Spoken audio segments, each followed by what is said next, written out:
अस्सलाम वालेकुम नाज़रीन, प्रोग्राम वॉर्म होल में अवां खे भली कार चवां थी। आऊं अवां जी मेज़बान संजा सैयद।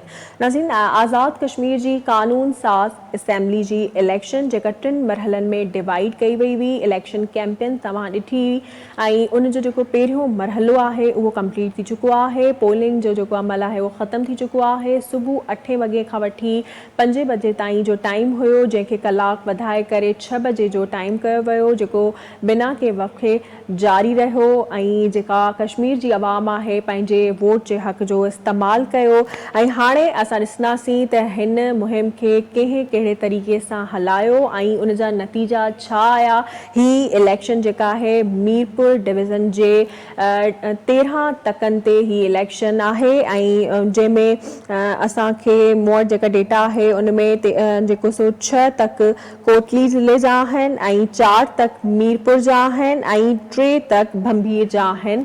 इन्हनि में इहा इलेक्शन कंटेस्ट कई वई ऐं उन खां पोइ उनजा नतीजा छा था अचनि उन बारे में बि असां ॾिसंदासीं। ऐं छो जो हिन इलेक्शन खे 3 मरहलनि में डिवाइड कयो वियो हुयो त उन में कई ख़दशा बि हुया त ही इलेक्शन थींदी या न थींदी, या हिन जेको ही 3 मरहलनि में डिवाइड कई वई आहे त इहा छो डिवाइड कई वई आहे। जेके वोट आहिनि उन खे डाइवर्ट त न पियो कयो वञे। सो इहे बि इल्ज़ाम ऐं शको शुबात बि हुया। उन खां पोइ अवां जेके असांजो 2 मेन स्ट्रीम पार्टीज़ आहिनि, जेके वॾियूं पार्टीज़ आहिनि, पीपल्स पार्टी ऐं नून लीग, जिन खे अवां ॾिठो त हूअं त ही हुकूमत में इतिहादी आहिनि, वफ़ाक़ में इतिहादी आहिनि ऐं माज़ी में बि असांखे इतिहादी नज़र अचनि था। पर हिन वक़्तु जीअं इलेक्शन कैंपेन स्टार्ट थी त ॿिन्ही पार्टीज़ हिक ॿिए ते इल्ज़ामनि जो सिलसिलो जारी रखियो, जेको अॼु ताईं जारी आहे। अॼु इलेक्शन में कुझु तशद्दुद जा वाक़िया बि पेश आया। पीपल्स पार्टी नून लीग ते इल्ज़ाम हया आहिनि त नून लीग जेको सो तशद्दुद वारी सियासत खे प्रमोट करे पई। असां मुक़ाबिलो करण वारा माण्हू आहियूं। ऐं पीपल्स पार्टी जो इहो बि चवणु आहे त इलेक्शन कमीशन जो जेको किरदारु रहियो आहे इन सॼे मरहले में, सॼी जेको रहियो वक़्तु रहियो उन में जेको इलेक्शन कमीशन जो किरदारु रहियो आहे उहो इंतहाई अफ़सोसनाक रहियो आहे। छो जो जेका वज़ीर आला पंजाब आहे उहा उते मौजूदु रही ऐं उन ते बि को नोटिस न वरितो वियो। बसूं विरहायूं वयूं, उन ते बि को नोटिस न वरितो वियो। ऐं उन खां पोइ अॼु उते पोलिंग अमल दौरान मुख़्तलिफ़ जॻहियुनि ते जेको फायरिंग कई वई, जेके हादसो पेश आयो उन में हिकिड़ो पीपी जो कारकुन आहे 35 सालनि जो, जंहिंखे शहीद कयो वियो आहे ऐं कुझु कारकुन अञा बि ज़ख़्मी आहिनि। पीपल्स पार्टी नून लीग ते इल्ज़ाम हया आहिनि त नवाज़ शरीफ़ पंहिंजे गुंडनि खे काबू में रखे असीं मैदान छॾे भॼण वारनि मां न आहियूं। ऐं ॿिए तरफ़ नून लीग पीपल्स पार्टी ते इल्ज़ाम हणी रही आहे धांधलियुनि जा। सो इन सॼी सूरत हाल बाबति असां अॼु ॾिसंदासीं ऐं जेके असांजा महिमान आहिनि उन्हनि खां सवालनि जा जेके सवाल आहिनि उन्हनि जा जवाब वठण जी कोशिशि कंदासीं त हू जेको अॼु पोलिंग जो अमल रहियो आहे उन मां केतिरा सेटिस्फाइड आहिनि ऐं हीउ जेको इल्ज़ामनि जो सिलसिलो आहे उहो आख़िर केसि ताईं जारी रहंदो, केसि ताईं। ऐं जेको हीउ अॼु तशद्दुद वारा जेके वाक़िया थिया उन खां पोइ जेको वोटर्स जो टर्न आउट आहे उन ते कहिड़ो असरु पियो, या जेके अॻियां 2 मरहला आहिनि उन्हनि में उन्हनि जी छा स्ट्रेटेजी आहे। इन सॼी इलेक्शन जी जेका सूरत हाल आहे इन ते असां ॻाल्हाईंदासीं। असांखे ऑडियो लिंक ते जॉइन कयो आहे महरीन भुट्टो, जेका PPMNA आहिनि। अस्सलाम वालेकुम महरीन भुट्टो। जी वालेकुम अस्सलाम। मैडम, कीअं पिया ॾिसो छा इलेक्शन कमीशन शफ़ाफ़ चूंडूं कराइण में कामयाब वई आहे? माज़ी जूं जेके इतिहादी पार्टियूं आहिनि उहे हिन वक़्तु ॿई जेके मेन स्ट्रीम पार्टीज़ आहिनि PP ऐं पाकिस्तान मुस्लिम लीग नून हिक ॿिए जे आम्हूं साम्हूं आहिनि। कीअं पिया ॾिसो इलेक्शन नतीजनि खे? ॾिसो, पाकिस्तान पीपल्स पार्टी जे चेयरमैन बिलावल भुट्टो ज़रदारी साहब आज़ाद कश्मीर में हिकिड़ी भरपूर कैंपेन हलाई आहे ऐं उन कैंपेन जो हिकिड़ो मुनफ़रिद ऐं इलाही स्ट्रॉन्ग हिकिड़ो मैनिफेस्टो आहे। चेयरमैन बिलावल भुट्टो ज़रदारी साहब चाहे थो त कश्मीरियुनि खे उन जो हक़ ख़ुदि इरादियत, हक़ हाकिमियत, हक़ रोज़गार ऐं हक़ शफ़ाफ़ इलेक्शन मिले। त ही मैनिफेस्टो इहे जेके बि हिकिड़ी मज़बूत क़िस्म जी ॻाल्हियूं आहिनि उहे कंहिं बि विजनरी लीडर ॿिए कंहिं सियासी जमात जी कोन ॾिनियूं आहिनि।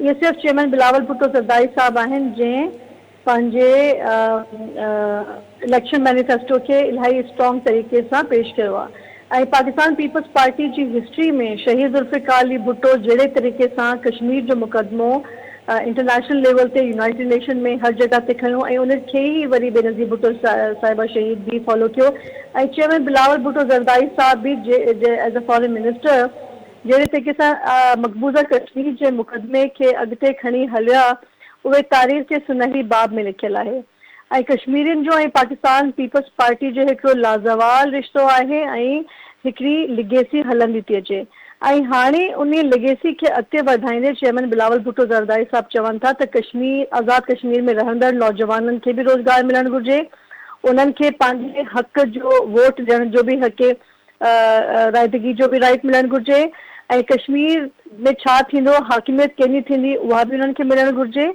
त मां सम्झां थी त इहे सभई स्ट्रॉन्ग पॉइंट्स आहिनि ऐं उन में पाकिस्तान पीपल्स पार्टी जा उम्मीदवार तमामु घणा मज़बूत आहिनि ऐं तव्हांखे ख़बर आहे त प्री पोल रिगिंग जे लाइ कहिड़े तरीक़े सां पंजाब हुकूमत उते मोबिलाइज़ कई वई आहे जहिड़े तरीक़े सां उते डिफरेंट स्कीमनि जो ऑफर्स कनि था उहे बिल्कुलु क़ौम जे साम्हूं आहिनि इहे ई सभई ऑफर्स जेके आहिनि चाहे उहे उन्हनि जी बसूं हुजनि या एक्सेट्रा ॿियूं शयूं हुजनि उहे इलेक्शन खां पहिरियां बि त करे सघनि पिया न उन्हनि टाइम छो न कयूं इहे प्री पोल रिगिंग में थो अचे इलेक्शन कमीशन खे बि हिन ॻाल्हि जो नोटिस वठणु घुरिजे ऐं अॼु जॾहिं इलेक्शन डे आहे फर्स्ट फेज़ जो जंहिंमें इलेक्शन कमीशन इन ॻाल्हि ते बि नोटिस वठे त कहिड़े तरीक़े सां पोलिंग स्टेशन ते झेड़ा कराया विया पाकिस्तान पीपल्स पार्टी जो हिकिड़ो नौजवान कारकुन खे शहीद कयो वियो उहो बि नोटिस वठणु घुरिजे ऐं पाकिस्तान पीपल्स पार्टी वॾे तहमुल सां इन सॼे इलेक्शन प्रोसेस खे फेस थी करे छो जो पीपल्स पार्टी खे ख़बर आहे त हुनजो वोटर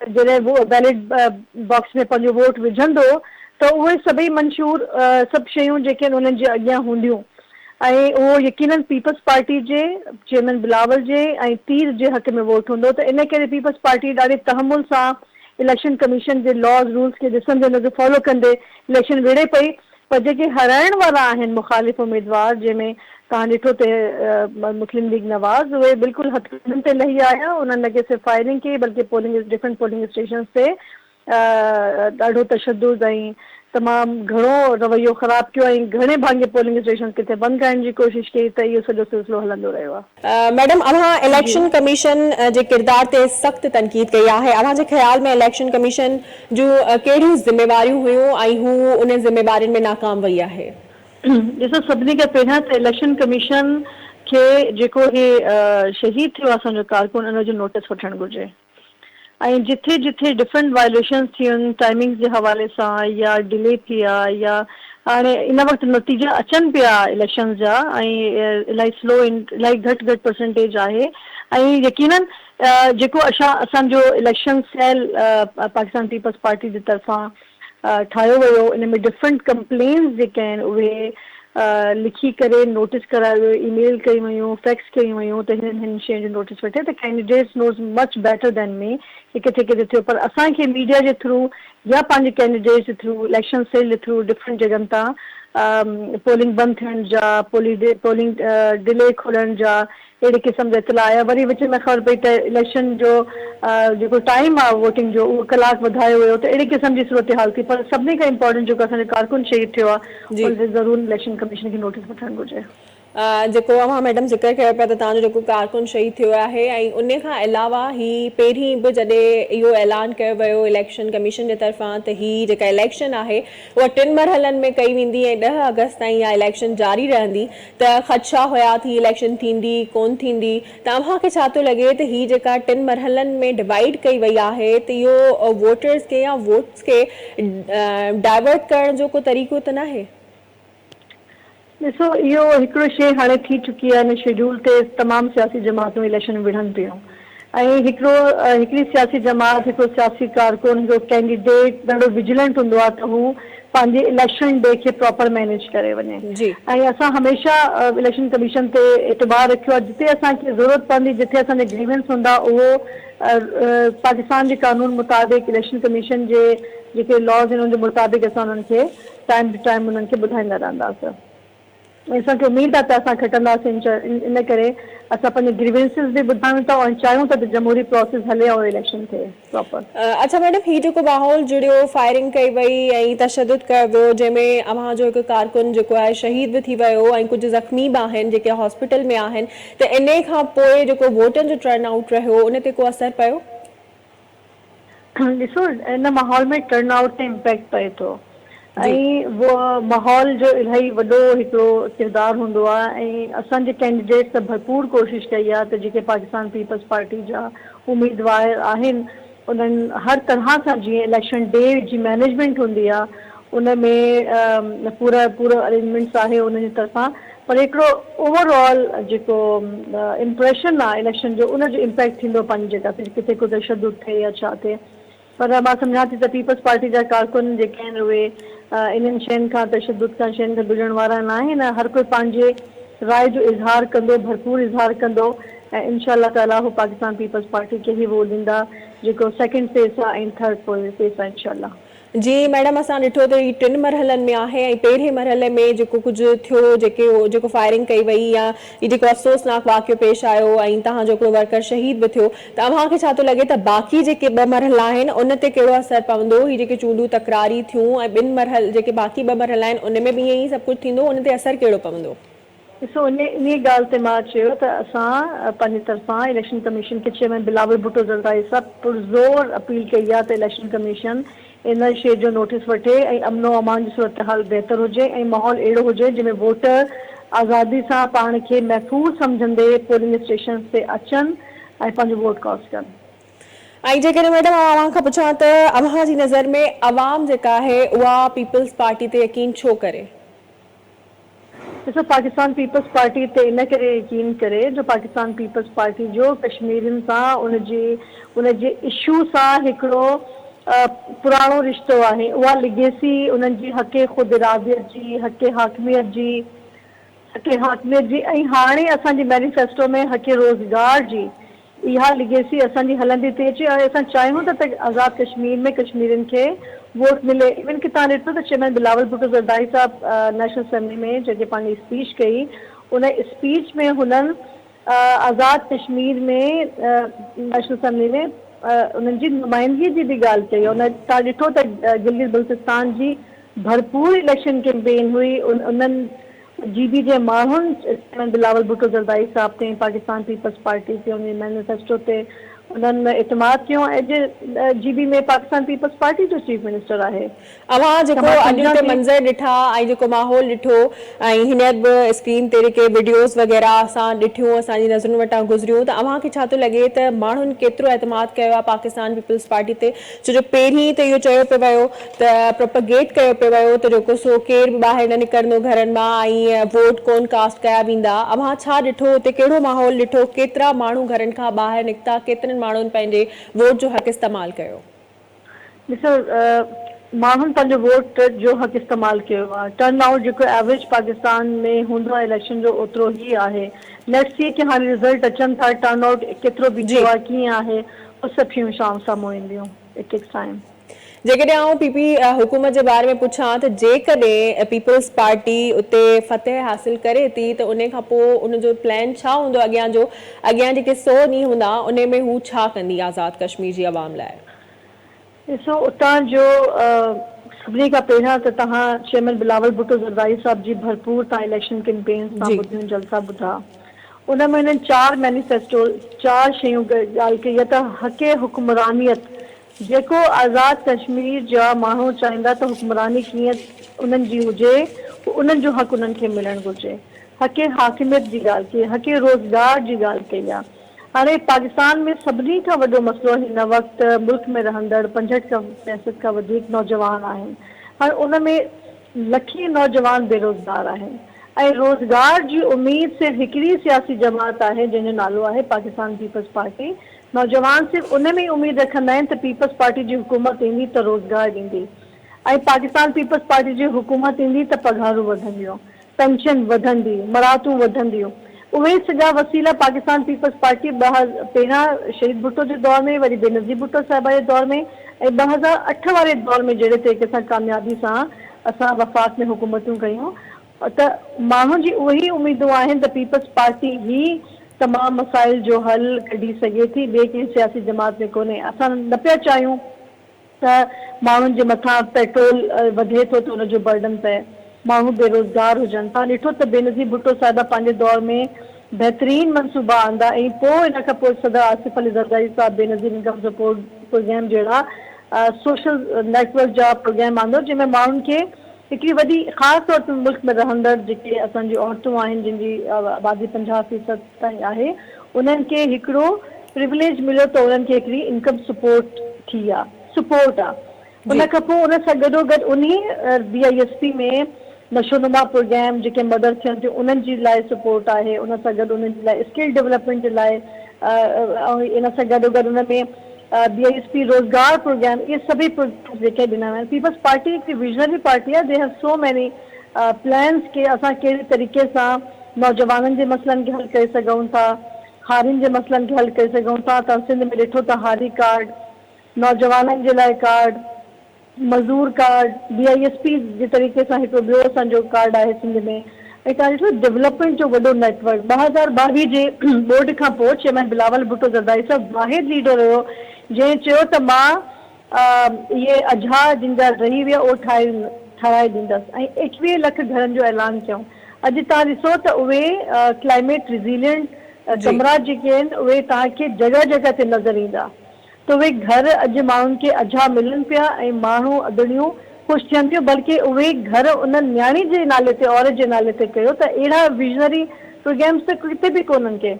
तव्हां ट्रांसपोर्ट में ॾिसो त स्कूटीज़ तव्हां न्याणियुनि खे ॾिनी त हुन सां कॉन्फिडेंस बिल्डअप थो थिए, वञनि थियूं पंहिंजे कमनि सां, यूनिवर्सिटी लाइ निकिरनि थियूं। ऐं इन खां पोइ कई अहिड़ा मनसूबा आहिनि जंहिंमें असां कश्मीर जे लाइ बि असां एफर्ट्स करे सघूं था त उतां जे माण्हुनि खे बेसिक फैसिलिटीज़ मिलनि। मैडम, मुंहिंजो आख़िरी सवाल अव्हां खां इहो हूंदो त हीउ जेको तकरारी माहौल जुड़ियो, तशदुद थियो ऐं कारकुन शहीद बि थियो, कुझु ज़ख़्मी बि आहिनि, उन खां पोइ अव्हां ही जेकी सियासी पार्टीज़ अव्हां खां अव्हांजी पार्टी जे बारे में पुछां त पाकिस्तान पीपल्स पार्टी इन चूंड नतीजनि खे क़बूल कंदी? अव्हां केतिरे हद ताईं सेटिस्फाइड आहियो? ॾिसो, असां पाकिस्तान पीपल्स पार्टी वॾे दिलि सां, हिम्मत सां हिन इलेक्शन में पार्टिसिपेट करे थी ऐं कॾहिं बि कोई सियासत जमात न चाहींदी आहे त उहो मैदान छॾे। ऐं असां ॿियनि अहिड़ी कई सियासी जमातूं आहिनि जिन खे हमेशह चयो आहे त इलेक्शन में पार्टिसिपेट करणु ऐं जॻह ख़ाली छॾणु जेका आहे इहा बुज़दिली जी निशानी हूंदी आहे। त मां सम्झां थी त असां हिन इलेक्शन खे पुरअमन इलेक्शन कमीशन जे कानून ऐं लॉस खे अॻिते ॾिसंदे चाहियूं था त पुरअमन तरीक़े सां इलेक्शन थिए, न्याणियुनि खे, नौजवाननि खे, सभिनी खे मौक़ो मिले त हू पुरअमन तरीक़े सां ऐं जेके असांजे रूल्स एंड लॉस आहिनि उन में वञी ऐं पंहिंजो रोल प्ले कनि। ऐं पीपल्स पार्टी जा कैंडिडेट माशाल्लाह उन्हनि पंहिंजो सुठो वर्क कयो आहे। चेयरमैन बिलावल भुट्टो ज़रदारी साहिब जो विज़न, उनजो मैनिफेस्टो आज़ाद कश्मीर जे लाइ बिल्कुलु वाज़े आहे, जेको प्रो पब्लिक आहे। त मां सम्झां थी त असां ते एतमाद कंदे यकीनन असांखे वोट ॾींदा ऐं कश्मीर आज़ाद कश्मीर में पाकिस्तान पीपल्स पार्टी जा वधि में वधि जेके उम्मीदवार कामयाबु थींदा। वरी महिरबानी अव्हांजी महरीन भुट्टो साहिबा। नाज़रीन, अव्हां ॿुधो त पीपल्स पार्टी जो MNA आहिनि महरीन भुट्टो साहिबा, जिन जो चवणु आहे त असां चाहियो आहे त मैदान खे ख़ाली न छॾियूं ऐं भरपूर नमूने सां मुक़ाबिलो कयूं ऐं असां मुक़ाबिलो कयो बि आहे। पाकिस्तान पीपल्स पार्टी भरपूर नमूने सां पंहिंजी कैंपेन हलाई ऐं PP चेयरमैन जेके ॻाल्हियूं कयूं आहिनि उन्हनि ते हू हमेशह अमल कंदो रहियो आहे। बेनज़ीर भुट्टो साहिबा जे दौर में बि वॾा मनसूबा आया ऐं असीं चाहियूं था त हर माण्हू पंहिंजे वोट जो हक़ इस्तेमालु करे ऐं इंसाफ़ थिए। ऐं इलेक्शन कमीशन ते हुननि जेको सो कुझु शको शुबात ऐं कुझु इल्ज़ाम हया जिन जो चवणु हुयो त इलेक्शन कमीशन जी ज़िम्मेवारी हुई, हू पहिरीं त जेको उते प्राइम मिनिस्टर पंजाब जी जेका चीफ मिनिस्टर आहे उहा उते मौजूदु हुई, उन्हनि खे उते न हुजणु खपे हा। उन खां पोइ उन्हनि जो बसुनि खे विरहायो वियो ऐं इन्हनि सभिनी शयुनि जी ज़िम्मेवारी इलेक्शन कमीशन ते हुई जंहिं पंहिंजी ज़िम्मेवारी पूरी न कई। ऐं नाज़रीन, हिते वक़्तु थियो आहे शॉर्ट ब्रेक जो, मिलूं था शॉर्ट ब्रेक खां पोइ।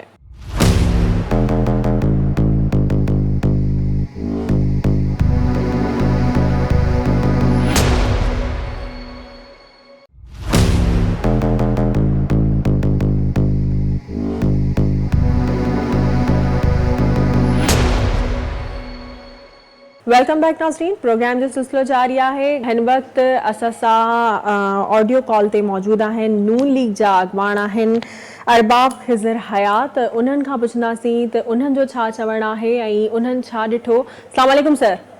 जी अस्सलाम वालेकुम। सर पहले तो मुझे ये बताएं कि आज़ाद कश्मीर के जो इंतखाबात अभी हुए हैं, पोलिंग का अमल कंप्लीट हो गया और गैर सरकारी और गैर हतमी जो रिजल्ट्स हैं वो भी आना स्टार्ट हो गए। आपने टर्नआउट को कैसे देखा? देखिए जी, टर्नआउट तो अच्छा रहा है और कश्मीर के अवाम ने अपना फैसला भी आज दे दिया होगा, जिसकी हमें तवक्को थी, क्योंकि कश्मीर के अवाम की जो नजर थी वो पाकिस्तान मुस्लिम लीग उनकी तरफ थी, क्योंकि वो देख रहे हैं और वो चाहते हैं कि पंजाब की तरह कश्मीर भी तरक्की करे। यही वजह है कि कश्मीर के अवाम ने इलेक्शन कैंपेन में पाकिस्तान मुस्लिम लीग नून का भरपूर साथ दिया है और इस अहद का इजहार किया है कि वो पाकिस्तान मुस्लिम लीग नून के उम्मीदवारों को भारी अक्सरियत से कामयाब करवाएंगे। जबकि मैं पीपल्स पार्टी की बात भी करता चलूं कि पाकिस्तान पीपल्स पार्टी ने जो लब लहजा बिलावल भुट्टो साहब ने और उनके जो दीगर पार्टी कायदीन है उन्होंने इस्तेमाल किया, उसकी हम मजम्मत भी करते हैं। देखिए, इलेक्शन में आप जाते हैं तो आप अपना प्रोग्राम देते हैं, इसका ये मतलब नहीं है कि आप वहां पर जाकर तनकीद करते हैं, गाली गलौज करते हैं, इसका कुछ फायदा नहीं होता है, क्योंकि अवाम जो है ना, अवाम वोट कारकर्दगी की बुनियाद पर देते हैं। और बिलावल भुट्टो साहब ने तो पंजाब में लाहौर गवर्नर हाउस में गुज़श्ता रोज एक कन्वेंशन भी किया था, जो कि वो पहले जलसा करना चाहते थे मीनार पाकिस्तान में, लेकिन उसके बाद वो गवर्नर हाउस चले गए और वहां पर उनकी हालत सबने देख ली है। तो जो लाहौर का किला पता नहीं कर सके वो कश्मीर को क्या पता करेंगे? ये तो देखिए बात साफ हो गई है कि देखिए पंजाब के अवाम पीपल्स पार्टी को मुस्तरद कर चुके हैं, खैबर पख्तूनख्वा के अवाम मुस्तरद कर चुके हैं जी। सिर्फ सिंध तक वो पार्टी महदूद है और वो भी चंद अजला तक महदूद है। और अभी जो 2029 का इलेक्शन आने वाला है तो उसमें दूध का दूध और पानी का पानी होने वाला है। सर आप ये जो कह रहे हैं, क्योंकि हमने भी देखा, आवाम ने भी देखा कि जो वजीर आला पंजाब है वो वहाँ पे बैठी रही, ये रूल्स के अगेंस्ट है, वो वहाँ पे बैठी रही इलेक्शन के कैंपेन में, वो वहाँ पे नहीं होनी चाहिए थी। उनके बाद उन्होंने वहाँ पे ऐलान किया डिस्ट्रीब्यूशन का, उसके बाद ग्रीन बसेस डिस्ट्रीब्यूट भी करवाई, तो ये भी रूल्स के अगेंस्ट है। तो फिर आप इस जो आप जिसको इल्ज़ाम कह रहे हैं, इस चीज़ को कैसे देख रहे हैं? देखिए, मैं आपको एक बात क्लियर करता चलूँ ना कि इन बातों पर कोई किसी को वोट नहीं देता है। अगर कोई कहता है कि मैं दूध की नहरें भी बहा दूंगा और शहद की नहरें भी बहा दूंगा और हमें वोट पड़ जाएगा, तो ये गलत बात है। सर मैं ये नहीं कह रही कि इन बातों पे कोई किसी को वोट देगा या फिर लालच में आ जाएगा, मैं ये कह रही हूँ कि ये रूल्स के अगेंस्ट है, फिर ये क्यों किया गया? देखिए, ये तो इस पर तो हमें खुशी होनी चाहिए, क्योंकि ये एक अच्छा मौका है कि वहाँ के अवाम को रिलीफ मिल रहा है, वहाँ के अवाम को जो है ना, उनको जो चाहिए वो उनको मिल रहा है। देखिए, इलेक्शन से पहले तो लोग बहुत वादे करते हैं, लेकिन फिर देखे कोई नहीं है, तो ये तो एक अच्छा गेस्टर जाना चाहिए कि उनको सिर्फ ऐलानात तक महदूद नहीं रही बातें, उनको सब कुछ वो मिल भी रहा है। और इलेक्शन में जिस तरह मियां नवाज शरीफ साहब ने कहा है कि जब हमारी हुकूमत कायम हो जाएगी वहाँ पे, तो फिर तो वहाँ की किस्मत ही बदल जाएगी कश्मीर की, क्योंकि जिस वक्त हमारी हुकूमत थी, जो पहले मियां नवाज शरीफ साहब जब वज़ीर आज़म थे, तो उस वक्त कश्मीर के लिए जो कुछ किया गया है उसके बाद किसी ने कुछ नहीं किया है। और अब वक्त बाहर आ गया है, जिस तरह मियां नवाज शरीफ साहब अपने वादों के बहुत पक्के हैं, वो जो कहते हैं वो करके दिखाते हैं। और इंशाअल्लाह आने वाला वक्त ये भी बता देगा कि कश्मीर में उन्होंने जो वादे किए हैं और उन्होंने जो वहाँ के अवाम को रिलीफ देने का कहा है, तो ये तमाम वादे पूरे होंगे। और पीपल्स पार्टी का आप पे ये भी इल्जाम है कि आपने उनके कारकुनों को जख्मी भी किया है, शहीद भी किया है, तो इसमें कितनी सदाकत है और कैसे देख रहे हैं इल्जामात को? देखिए, जो पार्टी इलेक्शन हारती है ना, तो वो यही इल्जामात लगाती है। ये तो आप तारीख अगर देख ले तो देगा कि जब भी कोई पार्टी हारती है तो वो लगाती है, कभी ये मारपीट के इल्जामात लगाती है, लेकिन इससे कुछ फर्क नहीं पड़ता है। देखिए, हमारी कोशिश ये है कि कश्मीर के अवाम को रिलीफ दिया जाए, कश्मीर के अवाम को उनके हकूक दिए जाए। तो आप इनकार कर रहे हैं कि ये जो फायरिंग हुई और जो इनमें मुलविस लोग थे वो आपके नहीं है? नहीं, बिल्कुल हमारे लोग नहीं है। देखिए, हमारी पार्टी जो है वो बहुत पुरानी पार्टी है। पाकिस्तान की जो वाहिद जुमात है पाकिस्तान मुस्लिम लीग नून, जो पाकिस्तान की खालिद जुमात भी है, उन्होंने हमेशा जो है ना बालादस्ती को कायम रखा है। और मैं एक बात और भी क्लियर करता चलूं कि अगर कश्मीर में हमारी हुकूमत बनती है या नहीं बनती है, लेकिन मैं नवाज शरीफ से वहां पर जो वादे किए हैं तो वो वादे पूरे किए जाएंगे। और इंशाअल्लाह कश्मीर को हम पंजाब की तरह तरक्की दिलाएंगे और वहां के अवाम को जिस तरह सहूलियत पंजाब के अवाम को मिल रही है वही कश्मीर के अवाम को भी मिलेंगे। सर, फिर आपको क्या लगता है कि इंतखाबी अमल में ये जो तशद्दुद वाले वाकयात पेश आए, इसकी जिम्मेवार कौन है, किस पे आयद होती है इसकी जिम्मेवारी? देखिए, ये तो तहकीकात के बाद ही पता चलेगा कि ये कौन किसने किए हैं और कौन कौन ये करना चाहता है।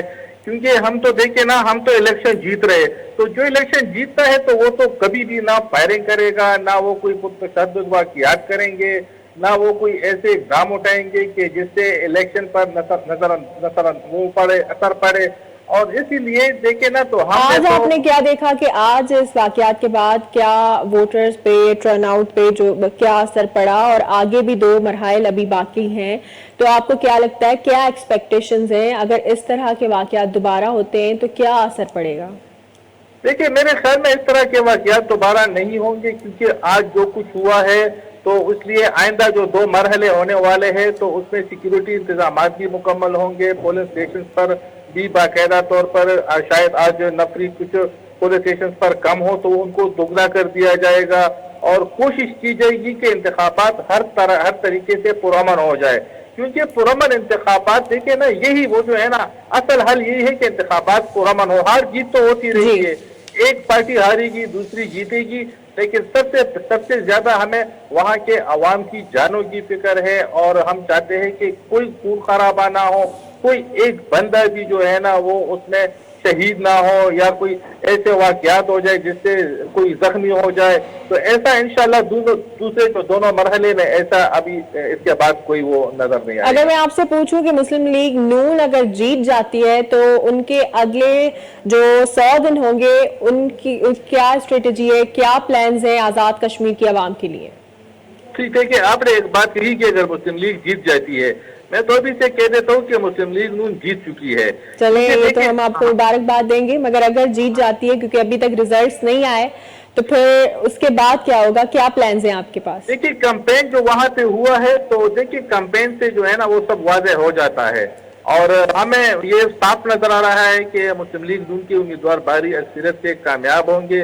और जिस तरह मरियम नवाज शरीफ साहबा ने पंजाब में 100 दिन का जो प्लान दिया था, तो अगर हम दीगर सूबों का मवाजना कर ले तो उन्होंने जो वादे किए थे वो 100 दिन में पूरे कर दिए थे।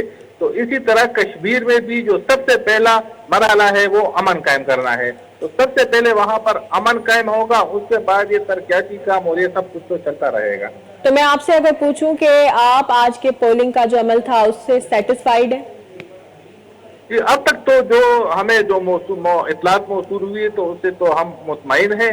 और इंशाअल्लाह अगले 2 मरहले भी किसी तरह खुशगवार तरीके से वो गुजरेंगे। सर, आखिरी सवाल मेरा आपसे ये होगा कि अगर आजाद कश्मीर की आवाम आप पे एतमाद करे तो क्यों करे?